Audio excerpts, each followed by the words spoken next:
On this week's dose, we have CS Freeland, founder of Texas Venture Alliance, and an incredible ambassador for startups and venture capital in the great state of Texas. Oh, yeah. Oh, yeah.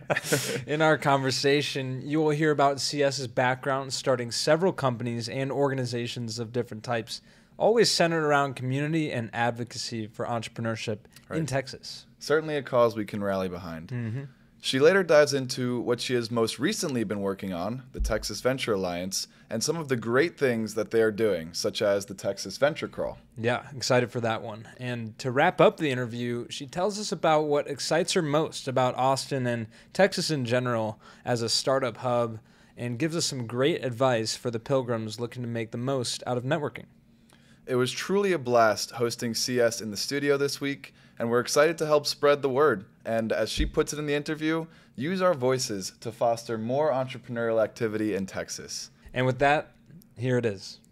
The views, statements, and opinions expressed herein by the hosts and their guests are their own, and their appearance on the podcast should not be construed as reflecting the views or implied endorsement of Independent Brokerage Solutions, LLC, or any of its officers, employees, or agents. The statements made herein should not be considered an investment opinion, advice, or recommendation regarding securities of any company. This podcast is produced solely for informational purposes and is not to be construed as an offer to sell or the solicitation of an offer to buy a security.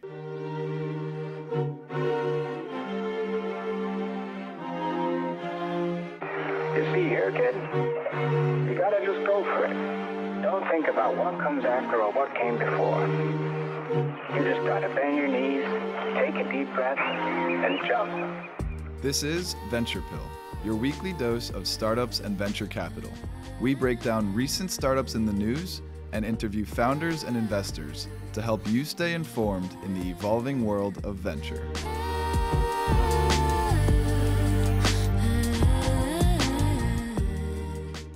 On this week's dose, we have CS Freeland, co-founder of the Texas Venture Alliance and a force to be reckoned with in the venture capital scene here in Austin, joining us in the studio. CS, how's it going? It's going really well. Thanks for having me here. Thanks for saying that too. Our pleasure. It's an honor to host you, and let's get right into it. So we'd love to hear a little bit more about your background. We know you attended Texas State as an undergrad and have since gotten involved in the startup scene here in Austin in various ways, which we'll get into over the course of the interview. But first, we'd like to hear about what inspired you to get involved and just a little bit more about your backstory. Yeah, I'm pretty Texan. I was actually born in San Jose, California. My parents are former IBMers, so I'm an IBM baby through and through. Grew up just outside of where Dallas Cowboy Stadium is, 15 minutes if y'all know Arlington, Texas. Mm-hmm. I went to Texas State University, and I've been here in Austin for almost 15 years now, ever since I graduated. Then I started working for a tech venture studio called PowerShift Group, and it was a really awesome experience for about 7 or 8 years, and I helped launch early stage tech companies. And it's just doing the go-to-market plans for each of the early concepts, and it was a really great experience. And then 2 years ago, I had an idea for an Austin Startup Investors Club, because I noticed that just the sheer influx of new VCs into the city, it was just like, I felt like I was hearing something like every other week. A new investor came in town from California or New York, of course. So I was like, wow, why don't we have like some kind of organization, like a real hub to get the community together? And it was a really great time to do that. So I co-founded the Austin Venture Association. It's a nonprofit for throwing events and all that. Ran it for about a year and a half, and more recently jumped off to go do a statewide venture association called the Texas Venture Alliance, and the rest is history. Yeah, yeah. I'm sure a lot happened in between, starting at PowerShift and then to a couple of years ago with the Austin Venture Association and Texas Venture Alliance. We'll get into that, but before we get there, wanted to hear a little bit more about some of your early ventures, if you will, like the Dime Club and Switch Cowork. If you could tell us about those and maybe what you learned from that kind of led you to today. Yeah, I think this is 7 or 8 years ago or so. I was, in my mid-20s, late 20s, and I was like, man, I kind of caught the entrepreneurial bug when I was working at the studio. So I'm working that closely with these really awesome like senior tech executives that had done a lot of M&A and IPOs in the past. This made me feel like, wow, look, this is how it's done. I'm like in these awesome rooms, like we're going up and down Sand Hill and like see how business is conducted on that level. And so I was like, oh, I could do something like this. So I had an idea to do like an app for young professionals in networking, because this is like the onset of, I mean, y'all, I don't know if you'll remember this, but in venture, we were always talking about, like, do you want to see a deck that had the hockey stick growth? Like, hockey stick growth. Yeah. And it was always, the hockey stick growth was actually from Tinder. And so I was like, wow, this is such an interesting way to connect with people, because it's not very sophisticated technology. It's just like a profile, it's geolocation, it's like messaging, and that's really it. It's not like that crazy. But the concept that you could just meet people in an app, I was like, well, if there's a connotation and there's like Bumble had just, I think Bumble had 7 people here in the WeWork here downtown. Oh, yeah. And so this is the context, like the time. I was like, but there was no like Bumble BFF or Bumble Biz or anything. And I was like, just the concept is really interesting. So why don't we do this and call it Dime Club? We're looking for 10 pieces of information. It's like your name, your company, your organization, location, all this stuff. And it was a really great experience, but it was so expensive to do. And launching that out of the studio is really, I kind of like convinced the team we would take a fractional like lead engineer and like a couple interns and just kind of hack it together and go super fast. So I learned a lot about that. And I would say, I mean, who would ever thought that I would start a membership club, basically, and then for startup investors? So I think about like the onboarding experience and how should the brand be? Like, it needs to be something that you want to be like a part of and do something interesting. So yeah, although the app really didn't take off, I'm definitely using that experience. I almost randomly have this experience from like years ago. And Switch Cowork was a concept that I also launched. There was an identical one in New York as well. So we were like trying to work on a partnership with them, but they actually ended up being bought by WeWork right before crap hit the fan that summer with SoftBank, the Vision Fund, and all that. So there's like a whole documentary on that. Yeah. But yeah, we were basically turning restaurant spaces that were underutilized during the day, like very nice restaurant and like bar lounge. We were talking to Roosevelt Room, actually. Oh, yeah. Back then, it was a couple of years ago. It was before pandemic. And we were operating 3 different co-working spaces during the day as a place that you could plug into, get some work done. We went in and upgraded the Wi-Fi, had like cords everywhere. But yeah, we really only did that for, I think, about a year and a half. And I was like, okay, this concept really works in New York or maybe SF, where if you're working from home in New York, you're working out of like basically a little tiny closet.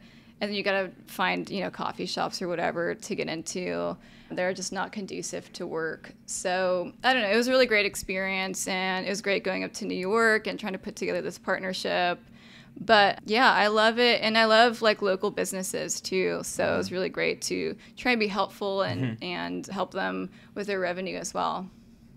Yeah, sounds like the experiences you learned from there must have been, easily leverageable into future endeavors. So jumping forward a little bit now, we're getting to the Austin Venture Association. You mentioned it was kind of kicked off by the influx of venture capital firms coming in here, but tell us a little bit more about maybe how you leveraged those prior experiences and some of the experience putting together the Austin Ventures Association. Yeah, well, it was something that I had tried to maybe be too sophisticated about. Like, we had this little portal for startup investors to share deal flow, and I was overcomplicating the experience. But then I met some of the executive board members who are now still with Austin Venture Association, and I had a meeting, Carl Grant. We had a really great lunch, and I was like, you know what? I'm going to do this Startup Investors Club anyway. But obviously, y'all are so well aligned, and they all had full-time jobs, and they're just not going to leave that. And so they made me their full-time executive director. And I had never even planned an event almost ever in my life. And it was like mostly events, because keep in mind, this is like, we're getting back from pandemic. A lot of people, our events at the very beginning during South by Southwest were one of the first that people saw each other back in person again. So we wanted to really focus on the in-person experience. And I had a lot of fun with it too. We had like a little dancing robot. I attached some cupcakes to a drone. We had like a venture boat kind of experience over there on Town Lake. Very cool. Yeah, just stuff like that. We had a bunch of Ferraris at the last event that I planned with them. Nice. So yeah, it was a lot of fun.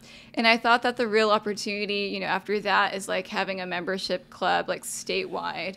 There's so many different regions around Texas that venture is also growing. I mean, Houston and Dallas, San Antonio are the major city hubs, but I've been kind of doing I'm calling it like a Texas venture road trip. Because it's Texas, you know, it's always like, it's like road tripping season right now. Yeah. Right. So I'm going all over the state and meeting with folks in person, and it's been a heartwarming experience meeting people who were like, we need more of a venture scene here. And I'm like, wow, I'm in Austin, and we always talk about that too. But I mean, as y'all know, I think the state in its entirety attracted $10 billion of venture capital for the whole state. Wow. For Austin, we took up half of that. Well, it was like 5.5 or something like that, a little over half.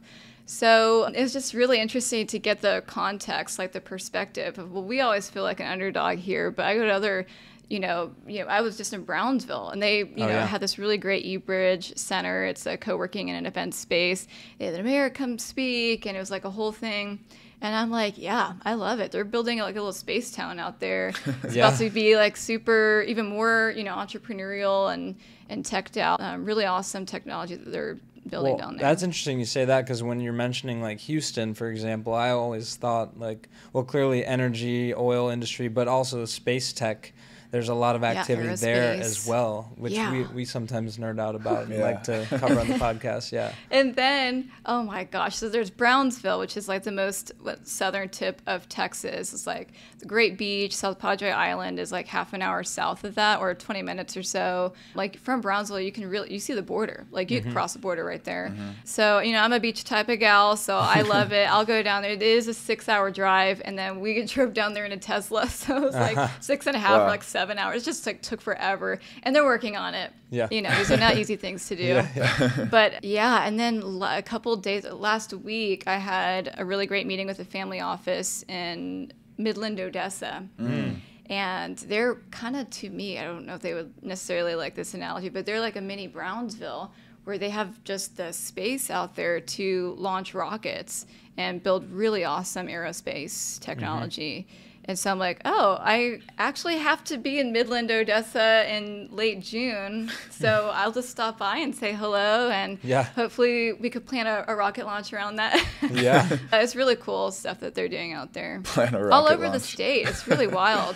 So with the Texas Venture Alliance, it's just something where we're just amplifying all the awesome stories of new technology being built. This is new jobs and new types of jobs. These are success stories that we want to see all across the state, and just helping to amplify that, and also being a voice and advocate for startups and investors here at the Capitol too. I mean, we have the Texas State Capitol a couple blocks away from us here, and it's really nuts over there right now. There's so many people that come from all around the state, and we've got a couple venture bills as well. So this is just really great for startups and investors right now. Yeah, so while we're on that topic, I guess, could you tell us a little bit more about your involvement in the Texas government, these bills that you mentioned? Yeah. So, there's a big lobby component with the Texas Venture Alliance, and I just noticed that, look, we've got almost $200 billion of venture capital, of money to spend in the Texas budget. And by the way, like $34 billion was like the surplus.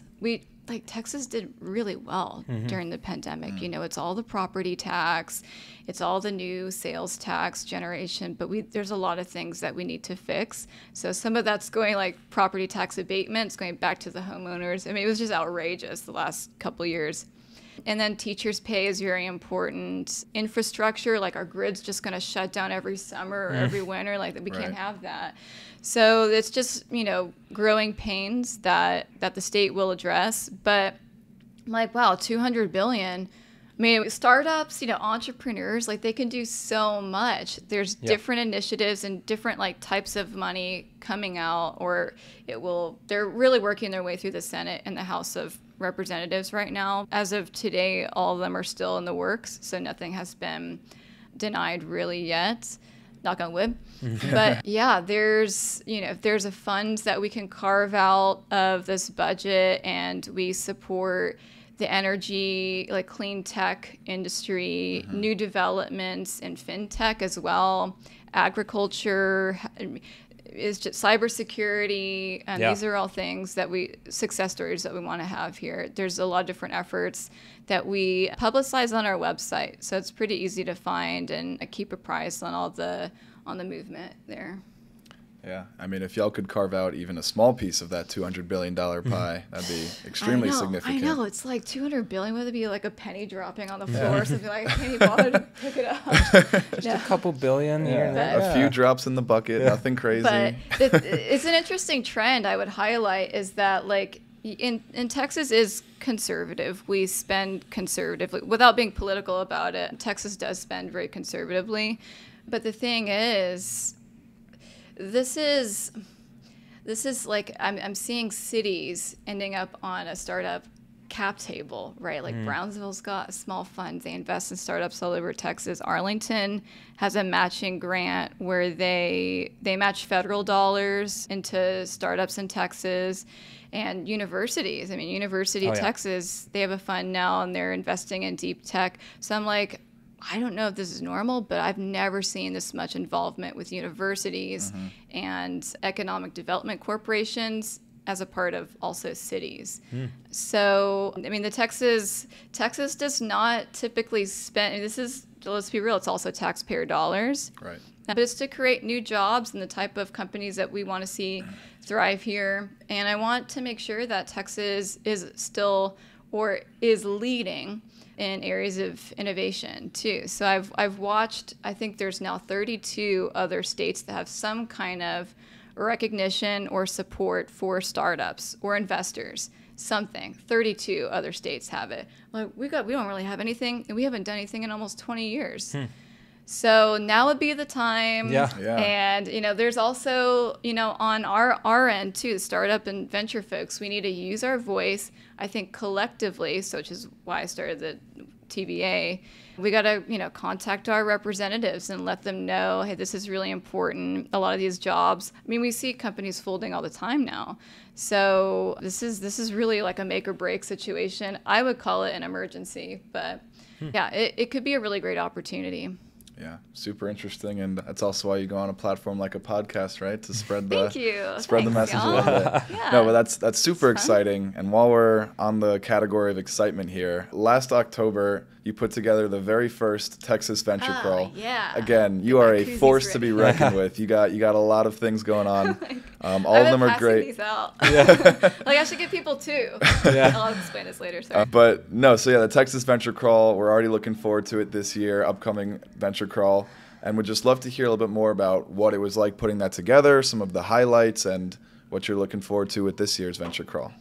Yeah, it was a collaborative effort. We had a lot of VCs involved. We had Silverton and Live Oak from the very beginning, and there was Mercury and a couple others. And I would say Roland from the Austin Chamber of Commerce, they were a location on the crawl, and they were so early and just very excited. They're still promoting some kind of software partnership deal where it tracks deal activities and it can go like hyper local. They've got a Texas one now. So they're very involved and want to be supportive of startups here in Austin. And they were a location, we had 5 of them. So Silverton right over there, and Live Oak bought out Star Bar for the night. And it was a really great experience. 1,300 people. Wow. Good for you. I'll get better at this, but we kind of slapped it together last minute. I would say like a couple of weeks, y'all. Wow. So I'm like, wow, we have a 5-month lead. And I think I kind of freaked out the VCs a little bit, which now you don't really want to do because we have like, I don't know if that's too soon, like SVB. Yeah. But yeah, we have a 5-month lead. And I'm like, okay, well, this was actually very doable with just like point people at each location. And so now in my statewide capacity, I'm like, let's have one in El Paso. Let's have one in Brownsville, in Fort Worth, in Arlington, in Dallas, in Houston, Midland, Odessa. Did I say San Marcos? Houston, yeah, you start listing, you get in trouble because I don't want to forget anything. And so we have these little koozies, and I'm going to give this to y'all as well. Let's go. Yeah. But they're kind of ugly. Cool. So this is a very limited edition, limited quantity. This is not even really on brand, and I don't really like the font. So limited edition. It'll be worth something someday. Yeah. And yeah, we'll get some better ones. But yeah, I mean, the idea is like you basically put your beer in here, and then you like drink out of the boot, because it's like, Southern. We it's love like it. Texas. You slap limited edition on anything, that's a quick sell. Yeah, I should actually charge y'all for this. All of our merch also limited edition, which is why it's out of stock.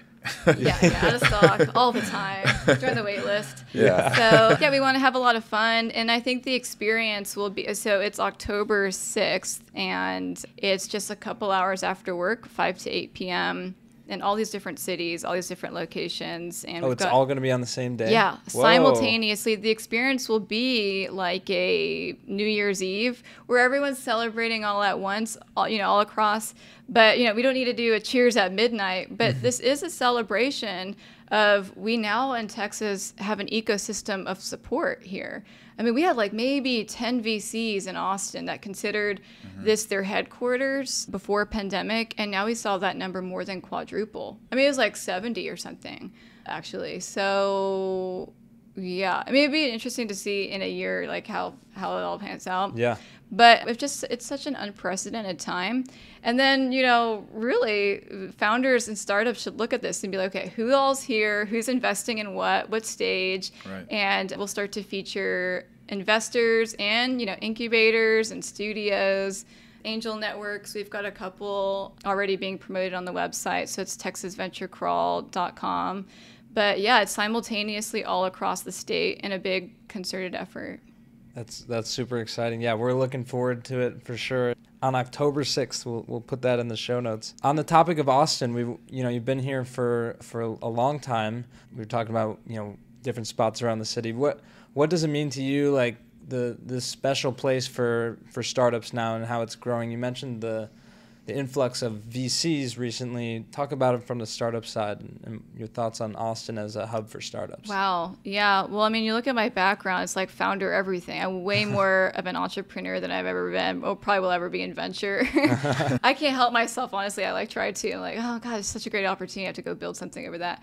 But I would say, yeah, we just have more of an ecosystem of support, even just here in Austin. We've just never had anything like this before. So I would say, I mean, it's still a small community, but we're just way friendlier than other cities. Is a stereotype, but yeah, I mean, it's Southern hospitality. Yeah, and it's way more chill here.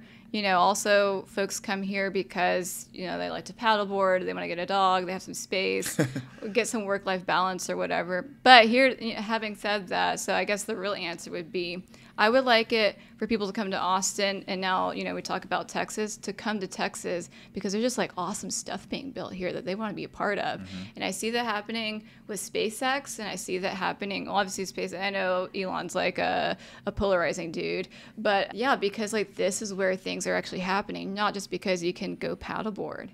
So, but you could do both maybe, or it doesn't have to be like on the same day, like perfectly balanced, but so I'm starting to see more of that, like really interesting companies coming here, and hopefully they'll just stay here. I think they will.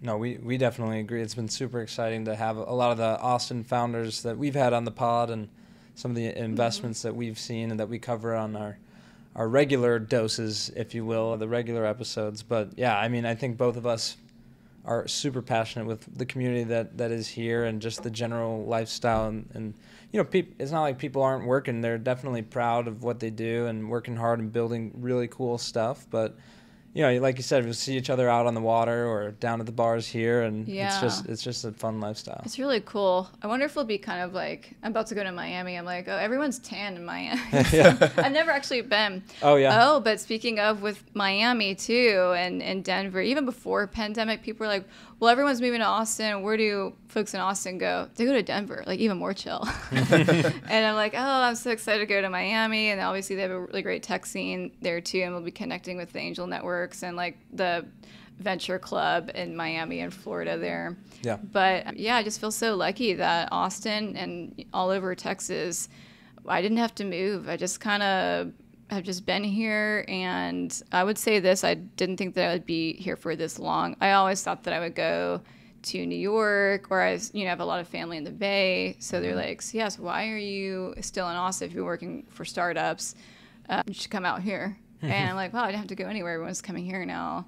And to form something like an association, an alliance, some organization to help move the community towards a common goal is where I'm really, really interested in, because I think y'all could just be so powerful if we were together and we used our voice. I mean, sky's the limit. So, and I want to like still push on that. Like, we're kind of known for being a chill city, but I think that if you want to tap into something like really, really interesting, well, I want us to be a great hub for that too. Like, just meet super exceptional people working on awesome stuff all the time. You're getting me fired up. Yeah, we're fired up. Good. Oh, I just had some love coffee. So. Yeah, it's definitely like 10 a.m. here. No, just kidding. No, It's like 6 absolutely o'clock now. love that and what you're working on. And I'd say Sam and I echo that feeling. We feel lucky to be here, you know, being from the Northeast and the Midwest, Chicago area. Oh, yeah. Still being here. Oh, sorry if I like poo-pooed on your hometown. Or No, Go ahead. not at all. Go right ahead. No, I mean, there's a reason we're still here as well, and we resonate with what you just said there. Moving forward, we've interviewed founders, investors. You're in a pretty unique role and have a pretty unique perspective building this community. Obviously, you've been the founder of a lot of things, a lot of companies in the past. But with that said, would love to hear what advice you may have for people that are pilgrims, which is what we call our listeners. That's what that was. And it was like capitalized too. I was like, is that a typo? I wasn't getting it. I was like looking at the thing late at night. There's an extra L squeezed in there. Pillgrims. I love it. Okay, you. I need a shirt that has that logo and everything. But so for our pilgrims out there, we'd love to hear if you have any advice. You've already, this has already been super valuable just to hear your unique perspective. But any advice to our listeners out there? I have a funny note to say about that. Yeah, it's when I go to networking events, if I'm hanging out with like all investors, I'm treated as I'm like some rambunctious like founder. I hang out with a bunch of founders and they treat me like I'm one big investor. I'm like, I don't know, whatever. So like both are kind of true. Yeah. So what's my advice? I don't know. Just continue to work hard, persevere. Oh, I would say use everything as like fuel. Use it as fuel. Like, you have a success, then you should celebrate it a little bit and like, move off that. But if you have haters, and there will always be if you're doing something at least remotely interesting, then use that as fuel as well. It's like, what do they know? Yeah. What do they know? And then people sometimes, I would say this, I get founders, ask me this question all the time. Like, there's sometimes like contradictory information where people are just like, they're poo-pooing on their idea, and they kind of did a similar concept maybe in the past, and they think, these people know, but they no one actually knows, Yeah. And then do you know like their hustle, when they tried it, or can you tell? You should definitely pay attention to that as a data point. But you just never know. You wouldn't want to like perceive something that was actually wrong. You wouldn't want to get in your own way. So just like believe in yourself. I think it kind of makes you nuts, but it's like a certain type of individual who likes to start stuff and can really take it to the next level. So. And what about like advice with regard to events, attending events, planning events, specifically with people that want to get involved with startups? Like how do you get the most out of an event that you're going to? Like, if we're going to the venture crawl, what advice would you have to goers that are looking to network? Well, here's what I would tell you, and I notice it's a little bit of a hack, and then I could give y'all a code or something. And I'm actually an introvert, so if I have a beer, I have a glass of wine or two, like I'm very talkative, and I'll just like I'll close the bar down, like whatever. But a really great hack I noticed is, maybe it's cheesy, but wear your like startup name or wear an interesting brand that people would ask you about it, because like networking events can be so awkward, and you don't want to hang out with people that you've already know. It's great to reconnect with them. But so what we're doing is we have a venture store, and we were joking about merch earlier. I'm like, I'm all about the merch. It's like brand and just being a part of something and showing that you're a part of something. Having like the Texas Venture Crawl, the Texas Venture Alliance hat on. We had so many hats go out during South by Southwest, and people literally like always come up to you and they're like, what is that Texas Venture? And you just like naturally talk about it. And then right now we're such a new organization. It's been a couple months. And you're kind of like in on something new. Like, oh, you didn't know. I just told you right now. And it's kind of cool. And what it comes down to.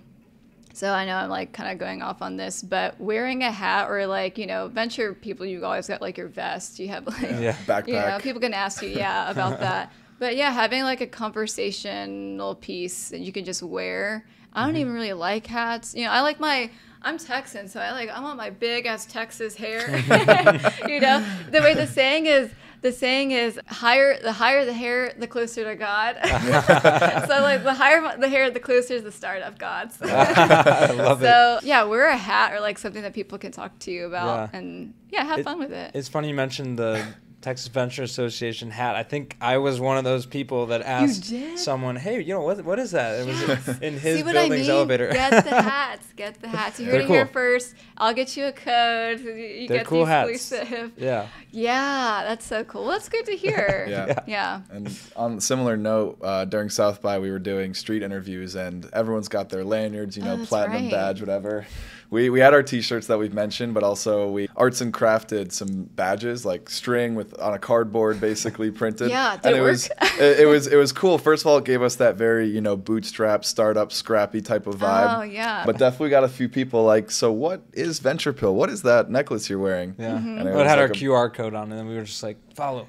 Oh, that's a smart Yeah. idea. Yeah, and it's just something that you would talk about, like, what are you wearing? What is that? Yeah. It's like, it's funny you ask, actually, and then Big time credentials. Yeah. It's a good hack. Okay, real quick, we'd love to let our listeners get to know a little bit more about you personally. We've heard so much about you working on, so much excitement. Are there any books, podcasts, or other educational resources that you recommend, particularly around business and startups, but also just for leisure? Man, there's so many, but I would say I'm not really a book person. I'm just like, it just takes too long. Yeah. I'm liking Twitter. I like the information quickly, and it's like succinct. I would say I'm reading The President's Club, and so it's a book. So I am building up, obviously a membership club. President's Club is obviously you can only be in it if you are a president. Nice. So it's usually like 5 people, like living presidents, 5 at a time. But I really like that because it helps me think about leadership in different ways. When you're representing a country, you're representing your constituents, and there's just like a ton of hard decisions to make. I really like that. It's obviously outside of startups and venture, but it still definitely pertains to the stuff that we're doing at the Capitol and how Texas plays a role in the U.S. ecosystem. But obviously we're a global player as well. So I just like thinking about leadership in really, really big ways too. Like everyone can play their own part, and we're a part of something bigger. And I'm over here wearing a Mars Venture Association t-shirt. So really, it's not sky's the limit. It's like the universe and other planets and like whatever. I just like way out there thinking. But I think it's important. It's like, it's fun to dream up and be excited about the future. Gotta shoot for the stars. Shoot for stars and Mars. Before we let you go, we just want to give you the opportunity to shamelessly plug yourself. What's the best way for the Pillgrims to follow and connect with you online? Well, I love to shamelessly plug because it's like, TexasVentureCrawl.com. Register for whatever city that you want to be in October 6th and tell your friends about it. and buy one of the hats that we have. I swear they are really good networking tools. So definitely get a venture pill. Oh yeah. Swag thing going on. Cool. I saw it. I was like, whoa, that's a cool hat. Yeah. You saw. Maybe we do a combo hat and shirt. Yeah. Limited edition. Limited throw edition. in a koozie. And I think it'll be really cool. We'll have these koozies at all the different locations, so you can just find one. And there's definitely continuity across the venture crawled cities and locations. They'll have like all these. We will have venture-backed wine too. VCs love their wines. Yeah, of course. So wines and really great shelf-stable like CPG snack brands. 11 ventures or something out of Plano or out of the Dallas-Fort Worth Metroplex area. We'll work with them, and Mercenaries, PG Strike Point, like they're also helping to identify venture-backable CPG brands that we can have all over the crawl, and you can also invest in them, but have some snacks too. Yeah. At the events, but yeah. And best way to connect with you, like LinkedIn, Twitter, what do you prefer? Probably LinkedIn. Yeah, I'm kind of scared of Twitter because everyone's so snarky and I have really thin skin. Yeah, LinkedIn's really great. Well, or contact through the website too. Okay. Yeah. Well, we'll put all that in the show notes, and we're nice on Twitter. Yes. You've got a friend in us. Then y'all can tweet at me then. That's good. Okay, great. Well, CS, this was a pleasure. Great to have you in person, and we're excited to share more about what you're doing.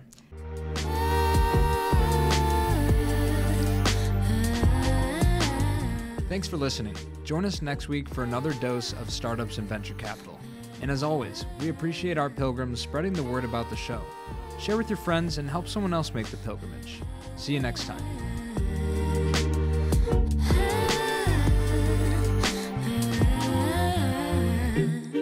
She told me that she only bumps my music when she's lonely. Thinks my vibe's a little low-key, okie dokie, that's alright, but wait, I don't know how to do